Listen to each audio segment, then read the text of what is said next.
전망보고서 시간입니다. 오늘은요, 많은 분들이 주목하고 계시는 그린 산업에 대해서 자세하게 조명해 보고자 합니다. 유진투자증권 리서치센터 한병화 연구원 전화로 만나보도록 하겠습니다. 안녕하세요, 연구원님. 네, 안녕하세요. 네, 최근에 글로벌 국가들이 앞다퉈서 이 탄소 배출 관련 정책들을 내놓고 있어서 이슈가 되고 있습니다. 왜 이렇게까지 뜨거운 이슈가 됐을까요? 기후 위기를 극복하자는 것이 이제 글로벌 공통 아젠다가 된 것 같고요. 과거에는 이제 유럽 위주로 하던 것을 최근에 이제 중국이 탄소 배출 순 제로를 발표했고요. 미국까지 이제 바이든이 당선이 되면서 굉장히 뜨거운 감자가 되고 있는 것 같습니다. 네, 바이든 당선인이 이제 새로운 미 행정부를 이끌어갈 수장이 되었는데 이 그린 산업에 대한 기대감도 그와 더불어 말씀해 주셨다시피 커지고 있습니다. 전반적으로 그러면 연구원님이 보시기에 이 글로벌 시장에서 그린 산업 어떻게 전망하시는지요? 그린 산업이 육성이 되어야지 탄소 배출 순제로라는 주요 국가들의 목표가 이제 달성 가능합니다. 탄소 배출 순제로를 한다는 말은 탄소를 줄일 수 있는 모든 부분에서는 제로로 만들겠다는 것이거든요. 대표적인 것이 이제 전력 부분 그리고 교통 부분입니다. 그래서 전력은 지금 현재 화석연료로 쓰이고 있는 모든 전력원들이 풍력 태양광으로 바뀌게 되고요. 교통 부분도 지금 현재 내연기관차들이 다 전기차, 수소차로 바뀌게 되는 것이죠. 따라서 산업 성장이 과거에 했던 것은 그냥 워밍업 정도였고요. 앞으로 30년 동안 고성장세를 보일 것으로 판단하고 있습니다.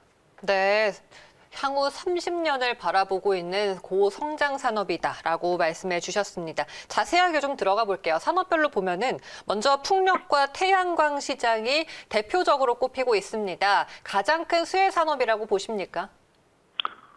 네, 발전 부분은 재생에너지가 100%가 돼야 되기 때문에요. 당연히 풍력, 태양광 위주로 발전을 할 것 같고요. 특히 이제 풍력, 태양광은 이미 그 발전 단가가 급락을 한 상태이기 때문에 주요 국가들에서는 화석연료 대비해서도 경쟁력이 이미 있는 상태까지 발전을 한 상태입니다. 기술 발전이.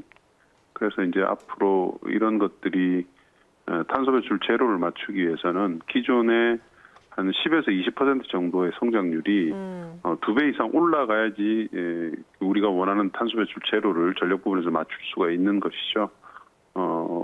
이전보다 훨씬 더 큰 폭의 성장이 예상이 됩니다. 네.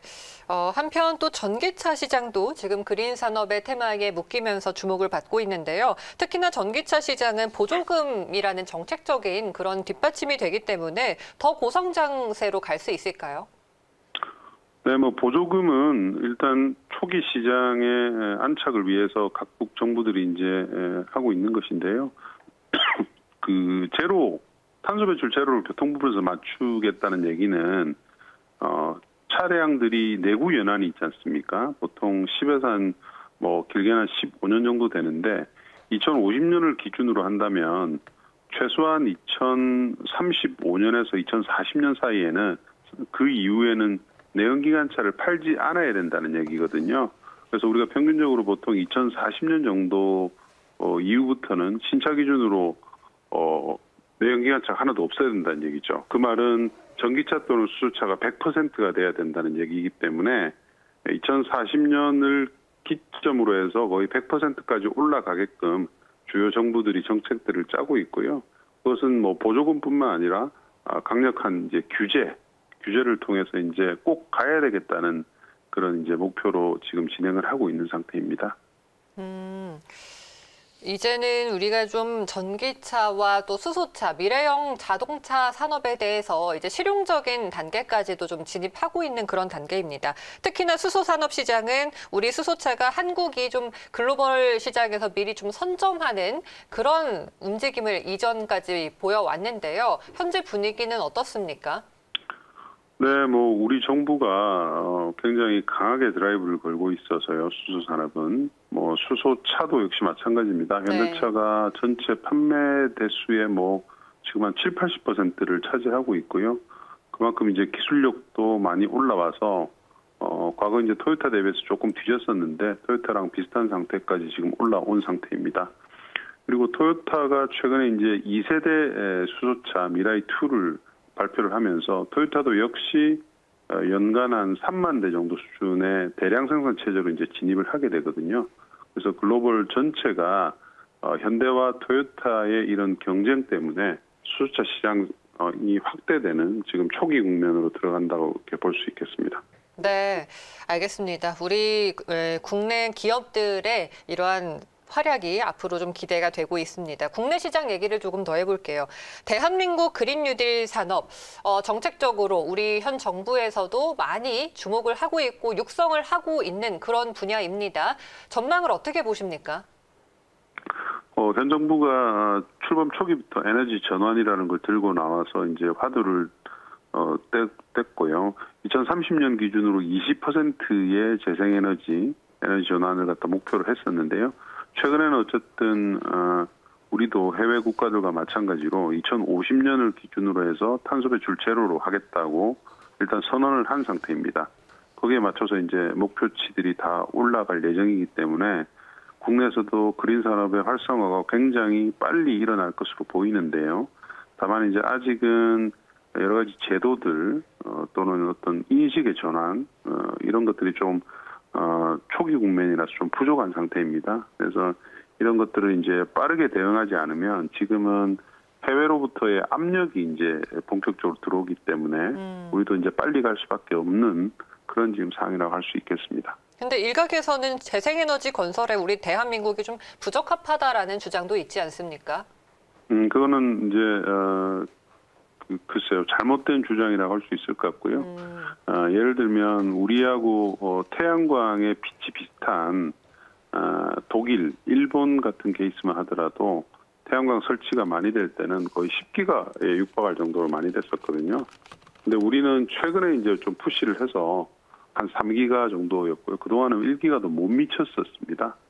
그러니까 그런 말은 사실은 크게 맞지는 않고요. 누가 먼저 투자를 하느냐입니다.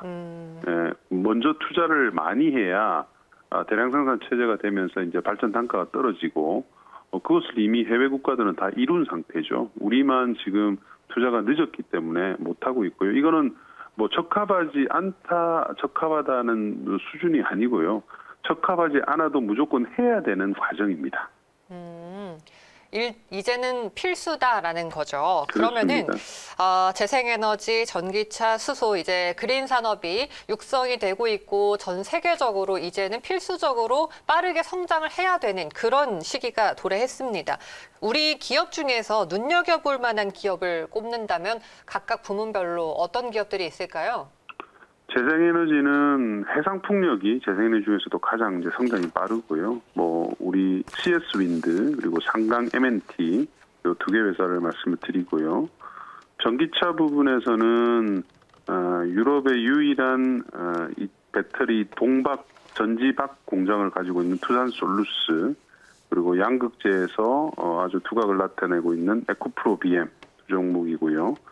수소 부분에서는 수소차의 넥소의 분리막을 이제 공급하게 되는 멤브레인을 공급하게 되는 상하프론테크 그리고 수소 연료전지 발전에 우리나라 절대 독과점 사업자죠. 투산 퓨어셀 이 두 종목을 추천을 드립니다.